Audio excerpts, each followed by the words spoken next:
Breaking news ప్రధానమంత్రి మోడీ గారు దేశవ్యాప్తంగా ఏప్రిల్ 15 నుంచి రేషన్ కార్డు ఉన్నదారులకు మొత్తం 5 శుభవార్తలు అయితే చెప్పడం జరిగింది. రేషన్ కార్డు ఉన్న వాళ్ళకి కేంద్ర ప్రభుత్వం, రాష్ట్ర ప్రభుత్వానికి సంబంధించి 5 శుభవార్తలు వచ్చాయి. అవేంటి ఈ వీడియోలో తెలుసుకుందాం. వీడియో నచ్చితే లైక్ చేయండి. ఇలాంటి వీడియోలు ఇంకా కావాలంటే ఛానల్ని సబ్స్క్రైబ్ చేసుకోండి. దేశవ్యాప్తంగా మనం చూసుకున్నట్లయితే ఎన్నికలు వస్తున్న వేళ దేశవ్యాప్తంగా మనకు రాష్ట్ర ప్రభుత్వం, కేంద్ర ప్రభుత్వం కలిపి రేషన్ కార్డులు ఎవరికైతే ఉంటాయో వాళ్ళందరికీ ఇక్కడ పెద్ద శుభవార్తలు చెప్పడం జరిగింది. గతంలో మనకు ఉచిత రేషన్తో పాటు ఏదైతే చక్కెర కానీ, గోధుమ పిండి, బ్యాళ్ళు ఇలాంటివన్నీ కూడా ఫ్రీగా ఇస్తుండేవాళ్ళు.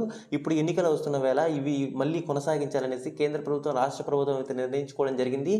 ఇప్పుడు మనకు ఒకవేళ ఇవి అమలులోకి వచ్చినట్లయితే ఏప్రిల్ 15వ తేదీ నుంచి మనకు ఏవైతే ఉన్నాయో ఉచిత రేషన్ కానీ, తర్వాత గోధుమ పిండి, రాగి పిండి ఇలాంటివైతే ఇస్తున్నారు. కొన్ని ప్రాంతాలలో ఈ ఉచిత రేషన్తో పాటు చక్కెరని అలాగే బ్యాళ్ళు కూడా ఇవ్వాలనేసి కేంద్ర ప్రభుత్వం, రాష్ట్ర ప్రభుత్వం రెండు కలిసి నిర్ణయించుకున్నట్టు తెలుస్తుంది.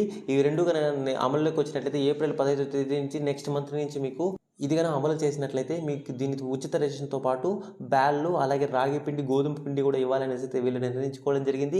ఇది ఫ్రెండ్స్ ప్రభుత్వానికి సంబంధించి వచ్చిన అప్డేటు. ఇలాగే మహిళలకు సంబంధించి కూడా ఒక అప్డేట్ అయితే రావడం జరిగింది. ఎవరైతే డోక్రా మహిళలు ఉంటారో వాళ్ళందరికీ కూడా పూర్తిగా రుణమాఫీ చేయాలనేసి కేంద్ర ప్రభుత్వం అయితే నిర్ణయించుకోవడం జరిగింది. ఇది ఫ్రెండ్స్ అప్డేట్. ఈ వీడియో అప్డేట్ మీకు నచ్చినట్లయితే లైక్ చేయండి, వీడియో అందరికీ షేర్ చేయండి.